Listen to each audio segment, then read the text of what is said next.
Natalie and welcome back to my channel. So if you've followed me for a while, you'd know that back in 2020, I moved to Los Angeles right before the pandemic ensued from the Great Lakes state of Michigan. If you live in a large city like me, you probably understand that sometimes you get a bit overwhelmed by the constant noise and traffic, and you end up craving the great outdoors. So this summer I took a break from LA and I went on a road trip to northern Michigan to spend some time at the Sleeping Bear National Lakeshore. The last time I visited the National Lakeshore, I went hiking on one of their trails using their all-terrain track chair, but I had a fantastic time on that hike and the views from that trail were unforgettable. So I definitely recommend going on a hike using that track chair if you get a chance. During my most recent visit though, I thought I would check out a different trail. So Duncan and I strolled on over to the Dune Climb where we started exploring the Sleeping Bear Heritage Trail. This trail runs almost 22 miles, I believe, between Empire and Bohemia Road. And it connects various attractions and towns along the way, including Glen Arbor and Empire.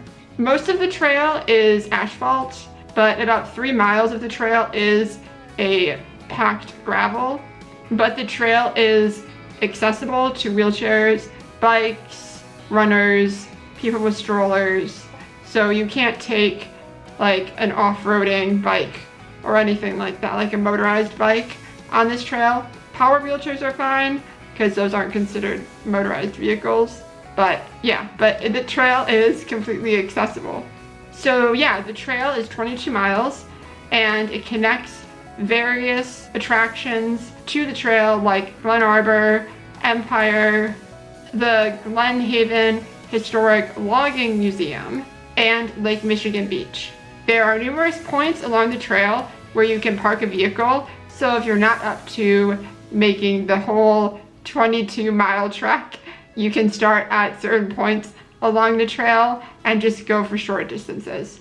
We started our adventure at the Dune Climb parking lot and hiked a little over 4 miles down to Glen Arbor. The dune itself is definitely not something I could traverse in my current power wheelchair. Maybe a track chair would make it up that. I don't know, honestly. But I don't think I'd be brave enough to try. I'm sure the views are gorgeous from up there though. Anyway, the picnic areas, bathrooms, and information center at this parking area are accessible, which is great.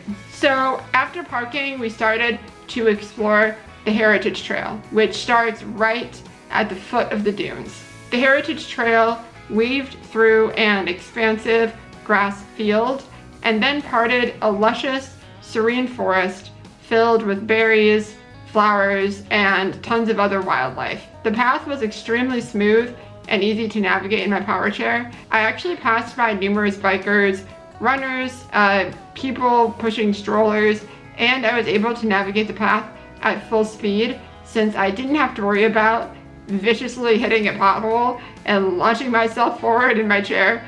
Yeah, it was refreshing to have the gentle sunlight on my skin and the fresh breeze blow through my hair.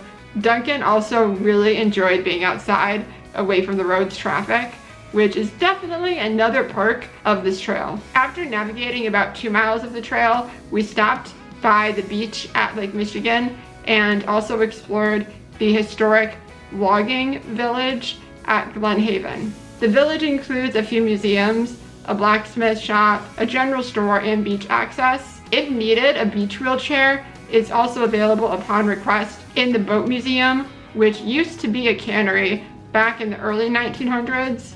After cooling off in the lake, we jumped back onto the trail and made our way to Glen Arbor. This part of the trail had a few hills, but it wasn't horribly steep. I spoke with some of the locals actually, and they told me that the steeper section of the trail is located between Empire and the Dune Climb, which was south of where we were parked.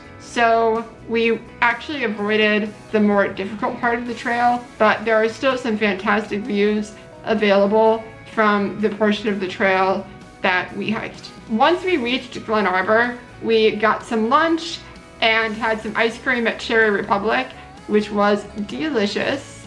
I definitely recommend going there, especially if you like cherries. I love cherries. They're probably my favorite fruit, honestly. Again, definitely recommend checking them out. Not sponsored, but if you want to sponsor me, hit me up, please. Thank you. Overall, I had a marvelous experience exploring the Heritage Trail, and I was truly impressed by how accessible this trail was for wheelchair users. I definitely recommend visiting this trail. 5 out of 5 stars. Alright, well that's it for today's video. If you've enjoyed today's content, don't forget to like, subscribe, and click that little bell button down below to receive a notification the next time I upload a video. I hope you have a phenomenal day, and I will see you next time. Bye, guys.